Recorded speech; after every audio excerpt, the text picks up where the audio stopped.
Hey yo, what up? It's Don. Samuel here. We are the Soul Brothers, and I know you know this. Alright, we're back up in it with a versus video. Okay, we're gonna do big signature models. Yep. Okay, we're gonna do the Nike Kobe 11 versus the LeBron 13. The 13. And Kobe's the winner. Alright, so thanks guys for watching.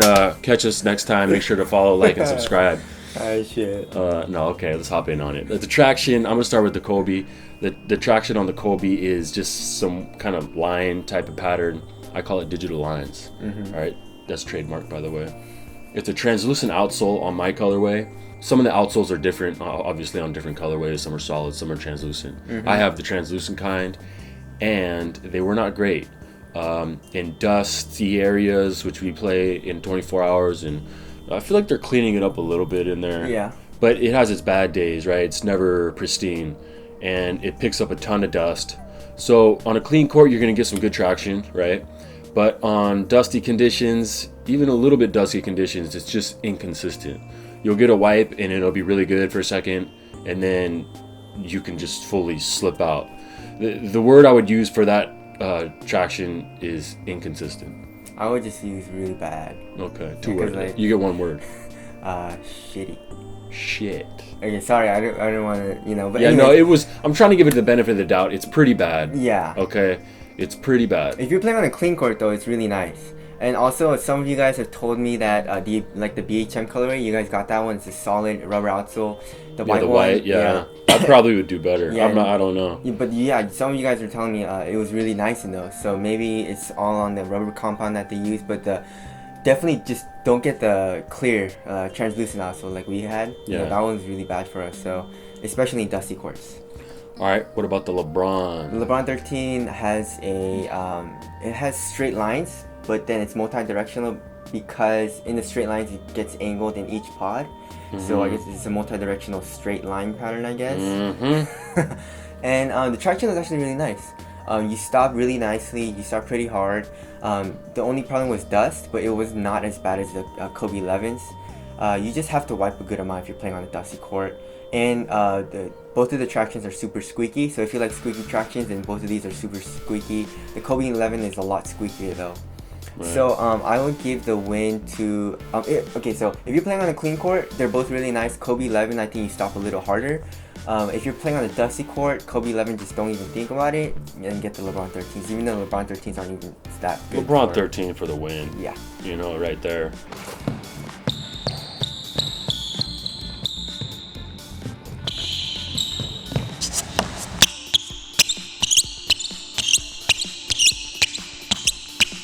Okay, moving on to cushion, of course. All right, so in the Kobe 11, of course, they moved away from the drop-in midsole in the 10, and they moved to a cage zoom unit, built-in Lunarlon midsole.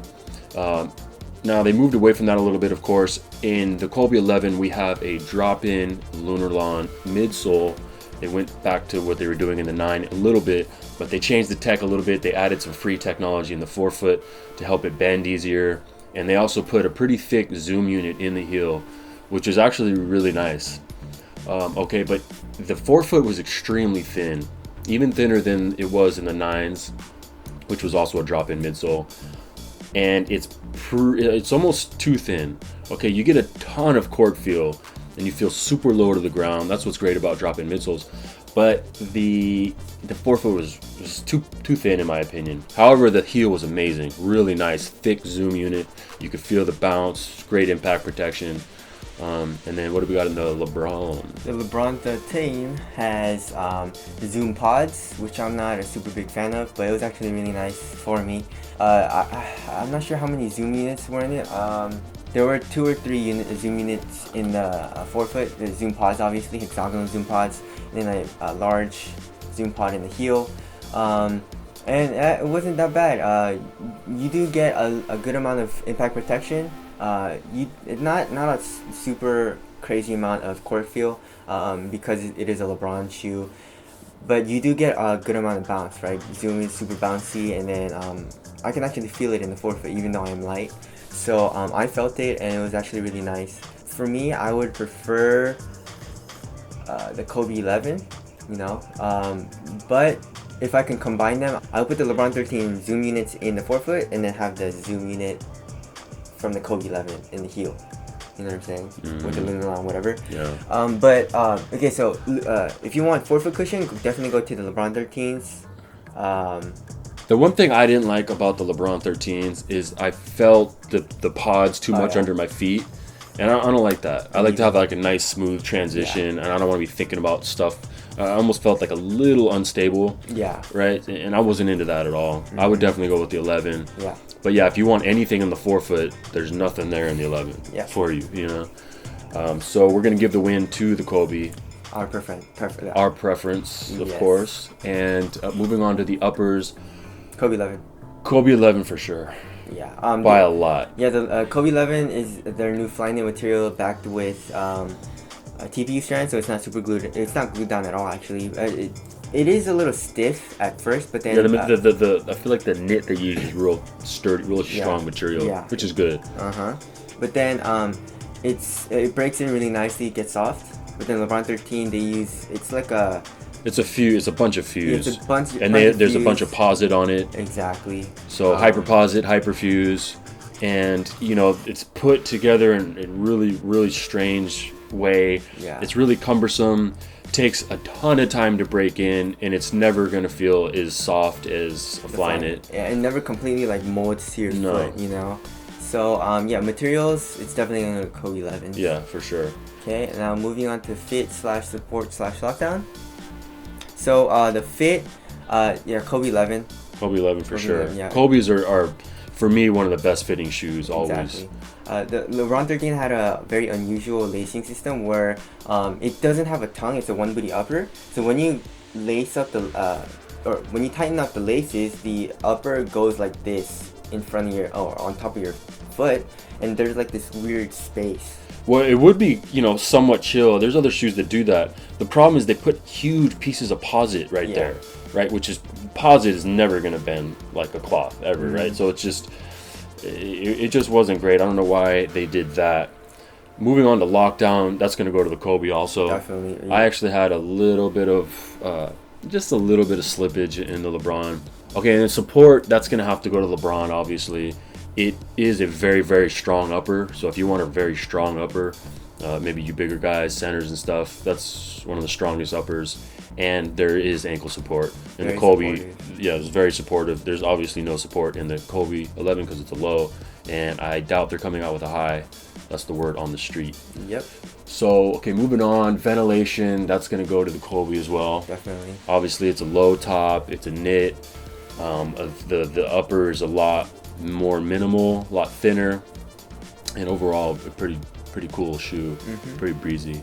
Durability, LeBron. Yeah, I think so. Maybe the uppers, they're both super sturdy, and it feels like they're both very well made. But the rubber on the Kobe 11 is super soft, so if you're playing outdoors, then the LeBron 13 would be better. And plus the LeBron 13 is using hyperfuse and hyperposit, and it's just very, very you thick, can bulky upper. freaking shoot this shoe with a bazooka. And we tried. we took it out to the shooting range. Exactly. Yeah. You can if you're getting shot at, just shield yourself with the LeBron 13. It's what they make. It's Kevlar. The whole upper is Kevlar. It's a Kevlar upper with carbon fiber, backed by carbon fiber. Yep. So, anyways, moving on to aesthetics. This is not. Come on, homie. This is not our opinion. This is the truth. Well, it's a fact. It's a fact. Look it up on Wikipedia. There's a whole article. Okay, the Kobe 11 is a great looking shoe.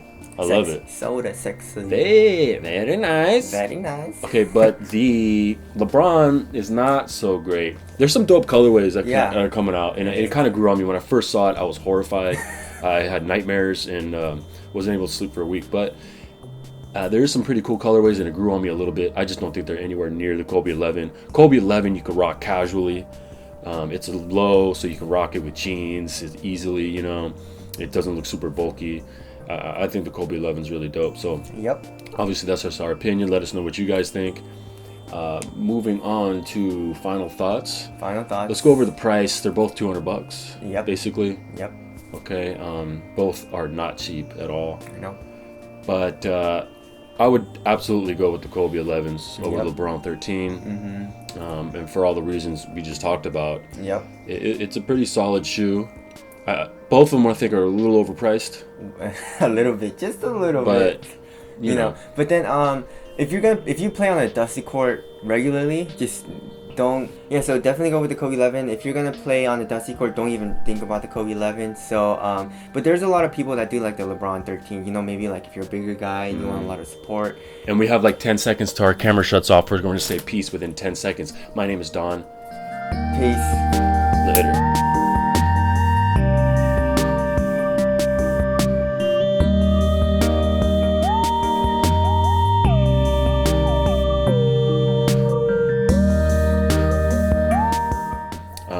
And some of the, some of the